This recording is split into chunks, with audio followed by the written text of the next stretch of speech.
பெண் மருத்துவரை பாலியல் சீண்டலுக்கு உட்படுத்தியது ஏன்? சந்தேக நபர் வாக்குமூலம். நிறைவுக்கு வந்த அரசு வைத்தியர்களின் பணி புறக்கணிப்பு.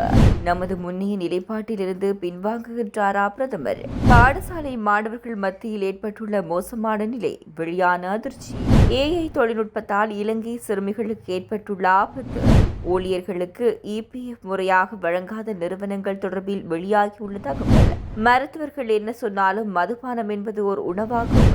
அமெரிக்க பொருட்கள் மீதான வரி. ஐரோப்பிய ஒன்றியத்தின் அதிரடி அறிவிப்பு.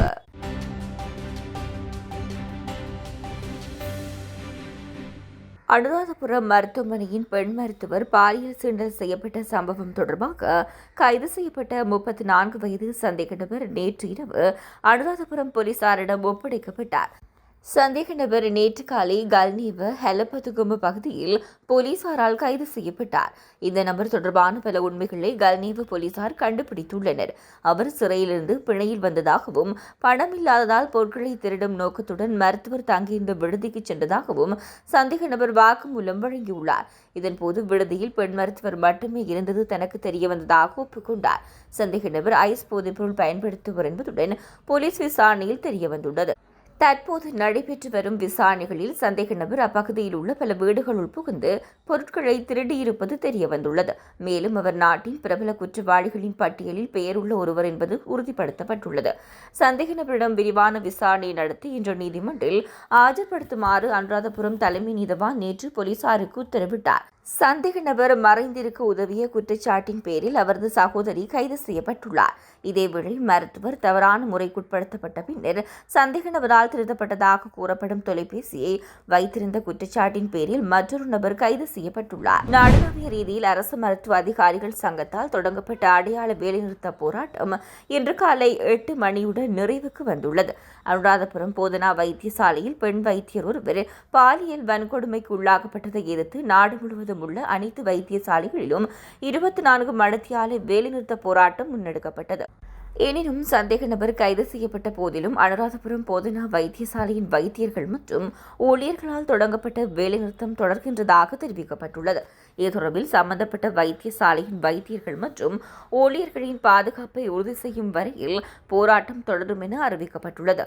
இன்று காலை வடமத்திய மாகாண ஆளுநர் வசந்த ஜினதாசுவுடன் நடைபெற்ற கலந்துரையாடலை தொடர்ந்து வேலைநிறுத்தம் தொடருமா இல்லையா என்பது தொடர்பில் தீர்மானம் எடுக்கப்படும் என்று அரசாங்க மருத்துவ அதிகாரிகள் சங்கத்தின் அனுராதபுர கிளையின் செயலாளர் வைத்தியர் சசிக விஜயநாயக்க தெரிவித்துள்ளமை குறிப்பிடத்தக்கது. பிரதமர் ஹரணி அமரசூரிய தமது முன்னைய நிலைப்பாட்டிலிருந்து பின்வாங்கியுள்ளாரா என அரசியல் வட்டாரங்களில் கேள்வி எழுப்பப்படுகிறது. பாடசாலை விழாக்களில் பங்கேற்க அரசியல்வாதிகளை அழைக்க வேண்டாம் என்று கல்வி அதிகாரிகளுக்கு அவர் முன்னர் அறிவுறுத்தியிருந்தார். எனினும் நாடாளுமன்றத்தில் நேற்று பேசிய பிரதமர் அதுபோன்ற எந்த விதியும் விதிக்கப்படவில்லை என்று கூறினார். ஆனால் பாடசாலை அமைப்புகளை அரசியலுக்குள் பயன்படுத்தக்கூடாது என்று வலியுறுத்தினார். முன்னர் தாம் வெளியிட்ட கருத்தை ஊடகங்கள் தவறாக அறிக்கையிட்டன என்றும் அவர் குறிப்பிட்டார். கல்வி அமைச்சராக பிரதமர் விதித்ததாக கூறப்படும் தடைக்கு மத்தியில் அரசாங்க நாடாளுமன்ற உறுப்பினர்கள் பாடசாலை நிகழ்வுகளில் எவ்வாறு கலந்து கொள்கின்றார்கள் என்று எதிர்க்கட்சி நாடாளுமன்ற உறுப்பினர் டி.வி. சாணக்கு கேள்வி எழுப்பிய போதே ஹரணி தமது நிலைப்பாட்டை வெளியிட்டார். முன்னதாக கடந்த ஆண்டு செப்டம்பர் 26ஆம் தேதியன்று பிரதமர் அலுவலகத்திலிருந்து வெளியான செய்திக்குறிப்பில் கல்வி அமைச்சக அதிகாரிகளுடனான சந்திப்பின் போது பாடசாலை விழாக்களுக்கு அரசியல்வாதிகளை அழைப்பதை நிறுத்துமாறு பிரதமர் அறிவுறுத்தியதாக குறிப்பிடப்பட்டிருந்தமை சுட்டிக்காட்டத்தக்கது. இலங்கையில் 15 முதல் 17 வயதுடைய கணிசமான எண்ணிக்கையிலான பாடசாலை மாணவர்களும் இளைஞர்களும் போதைப்பொருள் பாவனைக்கு அடிமையாகும் போக்கு அதிகரித்து வருவதாக தேசிய அபாயகர ஔடதங்கள் கட்டுப்பாட்டு சபை தெரிவித்துள்ளது. சட்டவிரோத போதைப் பொருட்களுக்கு மாற்றாக சுமார் 150 வகையான மருந்துகள் பயன்படுத்தப்படுவதால் பரிந்துரைக்கப்பட்ட மருந்துகளின் பயன்பாடு அதிகரித்து வருவதாக அந்த சபையின் தலைவர் வைத்திய நிபுணர் இந்திகா வன்னிநாயக்க தெரிவித்துள்ளார். 2024ஆம் ஆண்டில் போதைப்பொருள் தொடர்பான குற்றங்களில் ஈடுபட்ட 1,62,000 பேர் அதிகாரிகளால் கைது செய்யப்பட்டுள்ளனர். 2019ஆம் ஆண்டு நடத்தப்பட்ட கணக்கெடுப்பொன்றில் நாட்டில் 92,000 முதல் 1,00,000 பேர் வரை போதைப்பொருள் அடிமைகளாக இருப்பதாக தெரியவந்துள்ளது. இதேவேளை புற்றுநோய் நோயாளர்களுக்கு பரிந்துரைக்கப்படும் வலி நிவாரணிகள் உள்ளிட்ட பல மருந்துகள் போதைக்கு அடிமையானவர்களால் அதிகளவில் தவறாக பயன்படுத்தப்படுவதாக அவர் குறிப்பிட்டுள்ளார். மேலும் பெரியவர்கள் மட்டுமல்லாது 15 முதல் 17 வயதுடைய கணிசமான எண்ணிக்கையிலான பாடசாலை மாணவர்கள் மாணவர்களும் இளைஞர்களும் இத்தகைய போதைப்பொருள் பாவனைக்கு அடிமையாகியுள்ளதாக அவர் தெரிவித்துள்ளார். இலங்கையில் ஒரே வயதுடைய சிறுமியர்களின் புகைப்படங்கள் எடுக்கப்பட்டு AI தொழில்நுட்பத்தை பயன்படுத்தி அதனை தகாத புகைப்படங்களாக மாற்றி பின்னர் நண்பர்களிடையே பகிரப்படும் சம்பவங்கள் அதிகரித்துள்ளதாக தெரியவந்துள்ளது. இதுகுறித்து தேசிய சிறுவர் பாதுகாப்பு அதிகார சபைக்கு அதிகளவான முறைப்பாடுகள் கிடைத்துள்ளதாக தெரிவிக்கப்படுகிறது. இந்த பொருத்தமற்ற செயலை 13, 14, 15, 16, 17 வயதுடைய சிறுவர்கள் செய்கின்றார்கள் என தேசிய சிறுவர் பாதுகாப்பு அதிகார சபையின் சட்ட அமுலாக்க இயக்குநர் வழக்கறிஞர் சஜீவனி அபேகோன் தெரிவித்துள்ளார். இத்தொடர்பில் பாதிக்கப்பட்ட பெண் பிள்ளைகளின் பெற்றோர் முறைப்பாடு செய்வதாக அவர் குறிப்பிட்டுள்ளார். தேசிய சிறுவர் பாதுகாப்பு அதிகார சபையில் நடைபெற்ற ஊடகவியலாளர் சந்திப்பில் அவர் இதனை சுட்டிக்காட்டியுள்ளார். ஏன் தங்கள் வயதுடைய சிறுமிகளின் புகைப்படங்களை திருத்தி ஆன்லைனில் பதிவேற்ற AI தொழில்நுட்பத்தை பயன்படுத்துகின்றீர்கள் என்று கேட்டபோது அதை விளையாட்டாக முயற்சித்ததாக கூறுகிறார்கள்.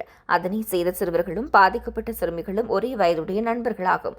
இவை அந்த சிறுமிகளுக்கு தெரியாமல் AI தொழில்நுட்பத்தை பயன்படுத்தி செய்யும் மோசமான செயல் என அவர் மேலும் தெரிவித்துள்ளார். ஊழியர்களுக்கு APF முறையாக வழங்காத 22,450 பொது மற்றும் தனியார் நிறுவனங்கள் அடையாளம் காணப்பட்டுள்ளதாக தொழிலாளர் அமைச்சு தெரிவித்துள்ளது. இந்த நிலையில் சம்பந்தப்பட்ட நிறுவனங்களின் தலைவர்களுடன் கலந்துரையாடல் ஆரம்பிக்கப்பட்டுள்ளதாக பிரதி அமைச்சர் மஹிந்த ஜெயசிங்க தெரிவித்துள்ளார். இதேவேளை ஊழியர் சேமலாப நிதியத்திலிருந்து சலுகைகளை பெறுவதற்கு விதிக்கப்பட்டுள்ள நிபந்தனைகளை எதிர்காலத்தில் தளர்த்த நடவடிக்கை எடுக்கப்படும் என தொழிலாளர் பிரதி அமைச்சர் மஹிந்த ஜெயசிங்க முன்னதாக தெரிவித்திருந்தார். அவர் மேலும் கூறுகையில், இதன் மூலம் அதிகமான மக்கள் பயனடைய வாய்ப்பாக அமையும். சில சந்தர்ப்பங்களில் சேவை வருங்கால வைப்பு நிதியிலிருந்து 30% சலுகைகள் பெறும்போது சிலர் மோசடியான ஆவணங்களை சமர்ப்பிக்க தூண்டப்பட்டுள்ளனர். கூடுதலாக இடைத்தரகர்களின் தலையீடும் அவதானிக்கப்பட்டுள்ளதாகவும் அவர் சுட்டிக்காட்டியிருந்தமை குறிப்பிடத்தக்கது. மருத்துவர்கள் என்ன சொன்னாலும் மதுபானம் என்பது ஒரு உணவு வகையாகும் என விவசாய அமைச்சர் KD லால்காந்த தெரிவித்துள்ளார். நாடாளுமன்றில் உரையாற்றிய போது அவர் இந்த விடயத்தை தெரிவித்துள்ளார். அரிசி சார்ந்த சில துணை உற்பத்திகள் தடை செய்யப்பட்டுள்ளதாக தெரிவித்துள்ளார். அரிசி இந்த நாட்டின் முக்கிய பயிராக இருப்பதால் அதை பயன்படுத்தி பல துணை உற்பத்திகள் செய்யப்பட வேண்டும் என அவர் குறிப்பிட்டுள்ளார். அரிசியில் பெறுமதி சேர்க்கப்படக்கூடிய வகையில் பிஸ்கட், கேக் மட்டுமல்லாது மது உற்பத்தியும் செய்ய வேண்டும் என அமைச்சர் தெரிவித்துள்ளார். மேலும் மதுபானம் ஒரு பகுதியினருக்கு உணவாகும் என்பதால் மருத்துவர்களின் கருத்துக்களை பொருட்படுத்தாமல் இதனை பரிசீலிக்க வேண்டும் எனவும் அவர் சுட்டிக்காட்டியுள்ளார். அமெரிக்காவின் வரி விதிப்புக்கு பதிலடியாக ஐரோப்பிய ஒன்றியமும் விரைவில் அமெரிக்க பொருட்களுக்கு வரி விதிப்பை அறிவிக்க அந்நாட்டு ஊடகங்கள் செய்தி வெளியிட்டுள்ளன. இதன் அடிப்படையில் யூரோவுக்கு மேலான வரியை விதிக்கப் போவதாக ஐரோப்பிய ஆணையம் தெரிவித்துள்ளது. எஃகு மற்றும் அலுமினியம் உள்ளிட்ட அமெரிக்க பொருட்களுக்கான புதிய வரி அடுத்த மாதத்திலிருந்து தொடங்கும் எனவும் தெரிவிக்கப்பட்டுள்ளது. ஏப்ரல் 1ஆம் தேதி அமெரிக்க பொருட்கள் மீதான தற்போது நிறுத்தி வைக்கப்பட்டுள்ள வரி முடிவுக்கு வருவதாகவும் ஏப்ரல் நடுப்பகுதிக்குள் அமெரிக்க பொருட்கள் மீதான புதிய வரி தொகுப்பு முன்வைக்கப்படும் என்றும் ஆணையம் குறிப்பிட்டுள்ளது. இது தொடர்பில் ஐரோப்பிய ஆணையத்தின் தலைவர் ஊர்சுலா வோன் டெர் லேயன் அறிக்கை ஒன்றை வெளியிட்டுள்ளார். குறித்த அறிக்கையில் தெரிவிக்கப்பட்டுள்ளதாவது, புதிய வரி விதிப்பானது அமெரிக்க வரி விதிப்புக்கு இணையாக இருக்கும். 2 அடுக்குகளில் எங்களுடைய பதில் நடவடிக்கை இடம்பெறும். அத்தோடு ஏப்ரல் 1ஆம் தேதி தொடங்கி ஏப்ரல் 13ஆம் தேதிக்குள் முழுமையாக வரி விதிப்பு இடம்பெறும் என தெரிவிக்கப்பட்டுள்ளது.